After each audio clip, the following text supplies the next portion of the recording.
Hi there, everyone. Just a quick update here. Um, I know I haven't posted a video in a long time, and I know I haven't posted anything really Spider-Man related in a long time. But I have a couple things coming up, which I know I've said before, but trust me, I have some stuff cooking up that will be coming out pretty soon.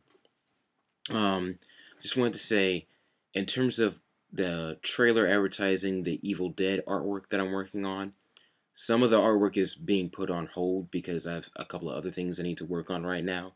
But rest assured, once those things are out of the way, I will get back to work on my Evil Dead fan art and post it soon.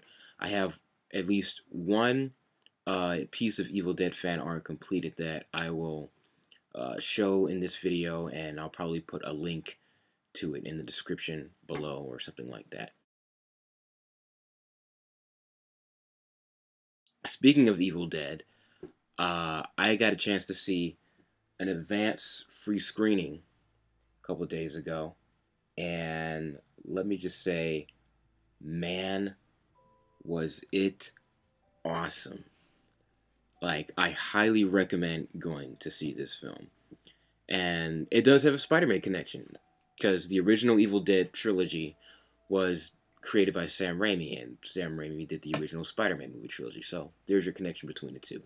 Plus, Bruce Campbell, the star of the original Evil Dead, had cameos in all the Spider-Man movies, and has done voice work for every Spider-Man movie game, including the Amazing Spider-Man movie game.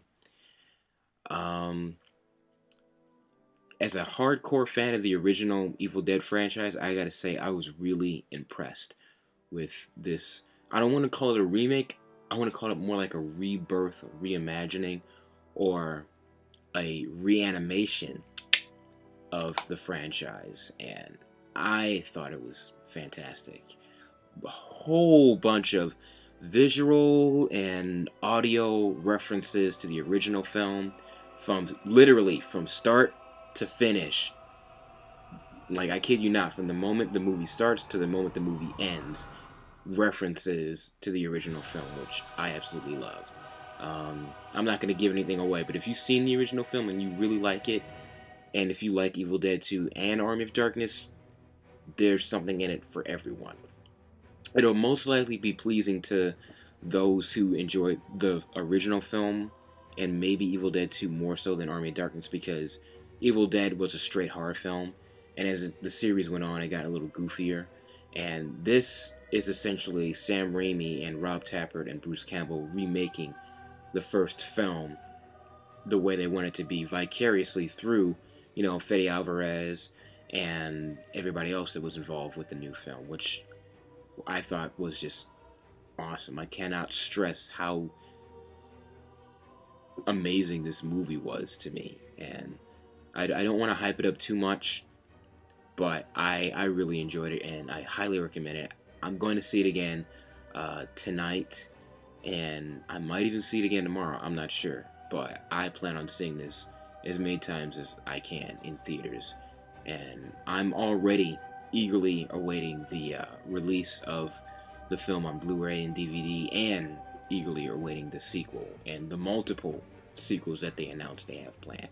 So I highly recommend you go see it. Even if you don't like horror films, I still think you should go see it. And definitely take some friends to go see it with you. You don't want to see it by yourself, and it's gonna freak the heck out of you, because it's good. Some people are like, "Oh, it's not scary." I can kind of see why, but even if you don't think it's scary, most likely you will definitely jump in your seat a few times, and it's gory, it's gross, and it's really freaking violent and brutal and shocking, and I loved it. My only complaint or con about the film were certain things that I can tell were cut out from looking at footage, and also the fact that I read the leaked uh, early draft of the original script for the film, and there were certain things that I felt from the script that should have been left in the final cut of the movie. Like, I thought the character development was good. I've heard some reviews were like, "Oh, the storyline was flat, the characters were flat," and that's baloney.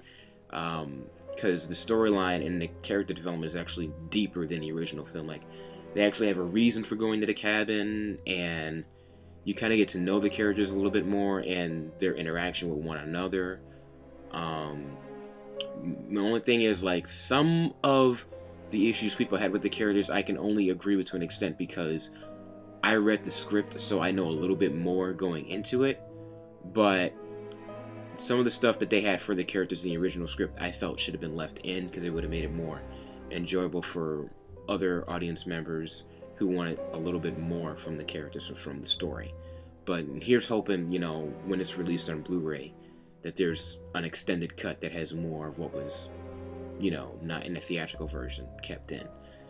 But I highly recommend it overall. I thought it was a great film. Best horror film I've seen in a long time. Probably best horror film ever, because I'm not one to be overly nostalgic and lock myself in the mindset of the original was the only good one. Nothing can surpass the original. I think that's BS.